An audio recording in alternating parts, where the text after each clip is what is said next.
Hello YouTube, today I'm going to teach you how to optimize your life.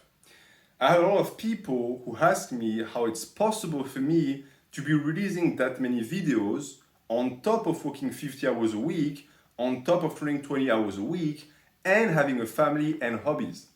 And the answer is simple. There is no secret associated with it. Because at the end of the day, we all have the same 24 hours. But the way we use these 24 hours makes all the difference.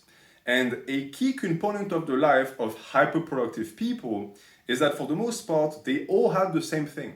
And that same thing is a strategy. Whereas lazy and non-productive people have an absence of strategy. They don't plan.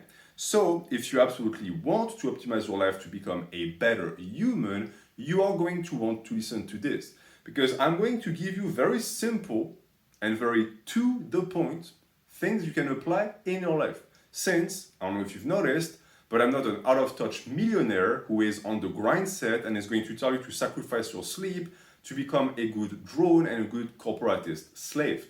Instead, I want you to take ownership of your own life, and since your life is made up of hours, this is what we're going to focus on efforts on time. So let us get started today and let's discuss the way I manage my time and how you can do it as well.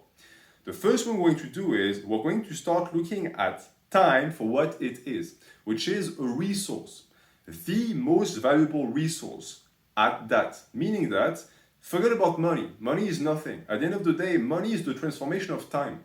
It's the reason why companies have that much power. It's because they can literally use wealth to acquire and purchase the time of humans.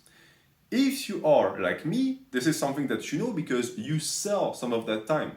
It's why we call the rest of it free time, right? The other portion is rented to someone else, and it's necessary to make money. There's no problem with that.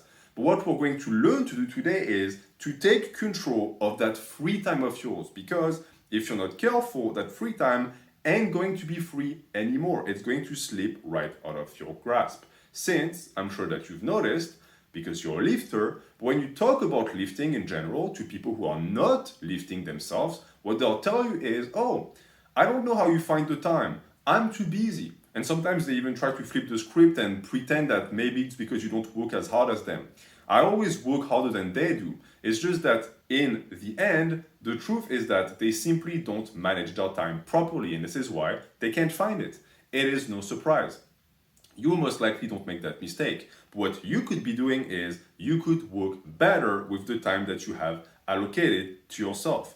We all have the same 24 hours. Portion of that is going to go towards your job, towards eating, towards sleeping. These are imperatives, but the rest we can do better with. And if we want to do better, we have to stop wasting time. Now, when I say wasting time, I don't mean resting. I don't see resting and taking a break as a waste. If you just had a very long day and you spend it on the couch with your dog for 45 minutes, that's not a waste. To me, as long as it's scheduled and it's something that you budgeted for, it's good. And this is when I'm going to introduce the concept of active rest versus procrastination. Active rest is good. It's what we always want. Time spent actively resting is never a waste. It cannot be defined as a waste. Just like resting from an exercise in the gym or throughout the week as you recover from the damage is not a waste. And there's an asshole outside rubbing his fucking engine because he has a small dick, I guess. Jesus fuck. What you want, however, is to avoid procrastination. And the reason why you want to avoid procrastination is because, as we all know, it makes you feel bad. The reason it makes you feel bad is because you understand that you're wasting time. You're not recovering from anything, you're just killing time, as the colloquial expression expresses. So we want to avoid that. On top of it, I have found that if you manage to always actively rest, it makes it better even for your mental health because it feels good to recover and to spend some time resting from efforts. It's why the sweetest holidays are always the ones that are going to follow a very strenuous week because you actually have something to recover from. So my entire time management theory is based on that. Time is a resource. We're going to spend some time. We want to spend it as productively and as healthily as possible. Since if you don't do it, The rest of the world will do it for you. I don't know if you've noticed, but this world around you is constantly vying for your attention. It's what I call time leeches. So, for example, companies, social media, all of that are small things that are trying to capture your attention, aka your time, because they can turn it into money. The average human male, if I were to actually compound the hours they spend throughout the day, if I could question them outright and told them, okay, do you think you waste time? They'll tell me no. And if I say, okay, then you should be able to lift, they'll say, oh no, bro, I'm too busy. Then you actually look at what they do with their day: 45 minutes scrolling on their phone, an hour watching series on Netflix. At the end of the day, they are wasting their life away. You do not want to be that guy. So be realistic, look at active rest versus procrastination, and make sure that your time is spent as realistically as possible. Also, and this is the last advice I will give you about that before moving to the practical aspect of the video, set strong boundaries. I know too many people who are flimsy on their boundaries, and therefore they let the people around them rob them of their time. Don't do that. An example I have to give you to show you how much of an asshole you have to be with your own time is, when I used to be in high school, at 5 p.m. the school ended and I would run home so that at 5:30 sharp I would be able to be in my room to lift. And this is something I did every single day. And every day, my friends at the school would try to get me to stay with them to hang out and just have some fun time with them. And every time I refused. Why? Because I understood that this time I was going to actually allocate to lifting was going to actually yield benefits in the future. And it did. But if I had let these people strong arm me and bully me out of my own time, I wouldn't be there. So set strong boundaries. Your time is your most precious resource, and if you don't actually protect it, people are going to take advantage of you. So, how do we exactly protect it? How do we make sure we spend our hours productively and we don't waste time? The answer is simple. You have to account for every hour, and then you have to decide what you do with them. And for that, you are going to make schedules. Schedules are the best thing you can do in your life if you want to become more productive, but also less anxious, because a planned life is a stress-free life. I've always observed that people who don't have a plan are stressed out because they're not in control. Whereas if you have that anxiety of I have to get shit done and you have a schedule, you can just pick it up and look, and the schedule tells you exactly what you're going to do.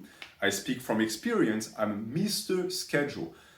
I will admit that I'm a bit neurotic and maybe a little bit psycho-rigid. So you don't have to be as anal, as they say in English, about that, but you still want schedules. And the reason why is, it's because it's a lifeline.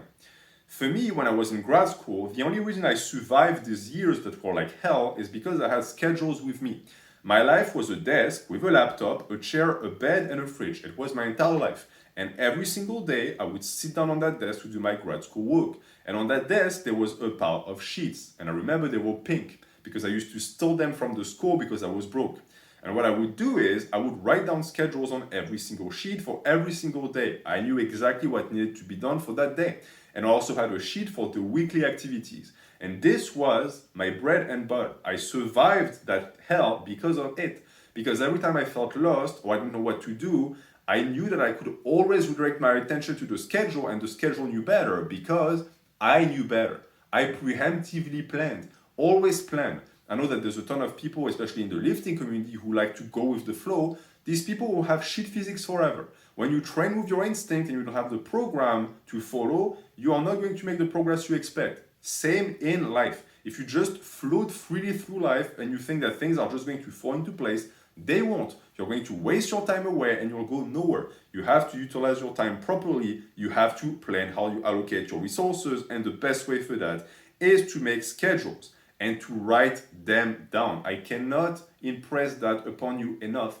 Don't be the guy that is going to put a plan on his iPhone, because for every click, for every flip, for every motion you have to make to access that plan, it gets less effective. Likewise, don't make the mistake of thinking, oh, I'll just remember the plan. No, you won't, and you already know it. The important part is having a material copy of the plan. That way you commit to it. Psychologically, it's a very important action, and it's always something you can actually look at when you're not doing that well and you need something you can actually rest upon. It's solid, it's tangible, so always write it down. But writing it down does not mean that it has to be super rigid. Again, you don't have to be like me.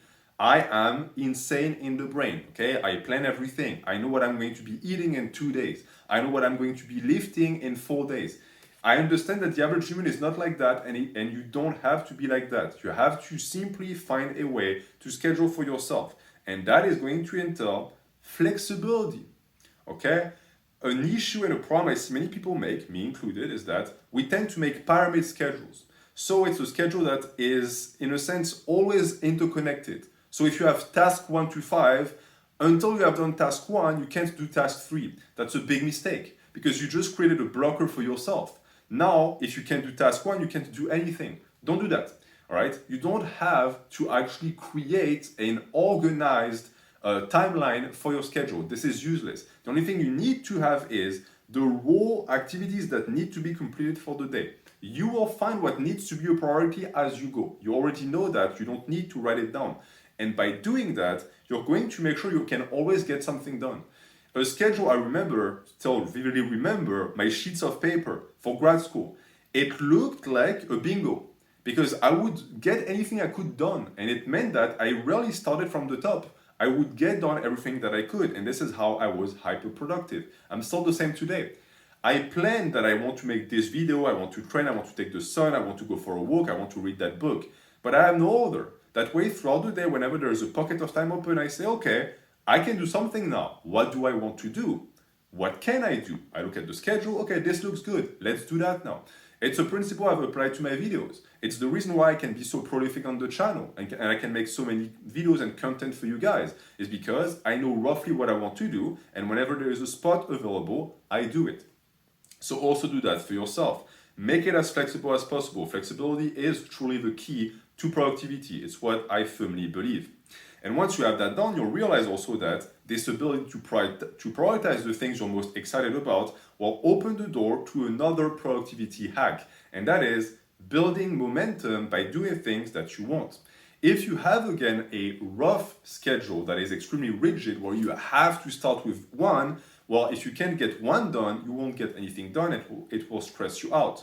You will experience what we call in French, le stress de la page blanche. So don't do that to yourself. It's the stress and anxiety you feel of facing a blank page where you know you have to write something, but you just can't bring yourself to start. Understand that in a journey, the first step is always the crucial one, but also the most important one. So make sure that this first step is always easy to make. And once you have built up that momentum, you will find that the rest of the list is going to be very easy to complete. And this also includes things that are quote-unquote non-productive. I think that nowadays the issue is that we call active rest non-productive, even though I disagree with that. And this leads to another hack. If you can include things that are leisure-based in the list, it's going to be very easy to get them done. Of course, don't be an asshole. Don't only do the leisure activities because now you're procrastinating. The ability to recover hinges on the ability to work. But now you have a list that is a mix of active things and active recovery. So it's a perfect balance. You can just flip from one to one and the momentum will always keep going. You will always be doing something productive, even if you are just resting, spending time with your loved ones. That is also productive. Humans were not put on earth to be slaves and to work non-stop. That is a stupid grind set meme that only benefits the corporations that employ you. It doesn't benefit you and the people that love you. So always keep that in mind. Allocate for the things that matter in your life. We are all different human beings, okay? Some people are more social. Some people like to work a ton. They're workaholics. Some people are going to want to spend more time by themselves. All of these things are quirks and personality traits that are important. So schedule for that and budget for that as well. Budget for the self. I know that for me, for example, I'm not social at all. So social gatherings are not going to be a priority. That's fine. It means that I can sacrifice that and replace it by something else. We all have that in our life. I know that you've heard it, that once you become an adult, you have to make a choice. Social life, working life, rest, or the gym. That is true. But the issue is that people present it as an extreme. Or you have to pick only two because you'll only be doing that. That's not true. You can just do a minimal of the rest. For me, lifting time and working time is going to be king and queen. Then it's spending time with my family, and then it's seeing friends. I can sacrifice seeing friends and social gatherings because it doesn't matter that much to me. It's not a necessity to me. And just like that, I plan and I actually schedule for my own needs. We are not all the same, and therefore we are not going to schedule the same. It's just that the structure of the schedule is important and is what must be prevented, not prevented, more like preserved. And after that, and to conclude this video, a video that is quite time effective and optimized, if you ask me, compared to my standards, I want to mention lifting in passing, because most of what I described today again is the ability to control time roughly. But as you'll come to understand, if you control time globally, you control all of it. Since, even though we didn't really talk about work and we spoke about your free time, if you control your free time, you also control the time you spend at work, and vice versa. That's why I think that the solution to the people who say, I don't have time to lift, is to actually take control of that time, and you will also find that it will make it so that most of the time when you get overworked and your ability to actually engage with your hobbies is damaged by the time you spend working for money is not going to occur as much. Likewise, you're going to have better nights of sleep and more productive days, because if you control the productive day, you control the night of sleep, and vice versa. You will never let your activities devour hours of sleep, which would be a terrible mistake for someone who lifts, as I've already mentioned. I don't know if I've mentioned it. It's the third time I record this video because the audio kept fucking up.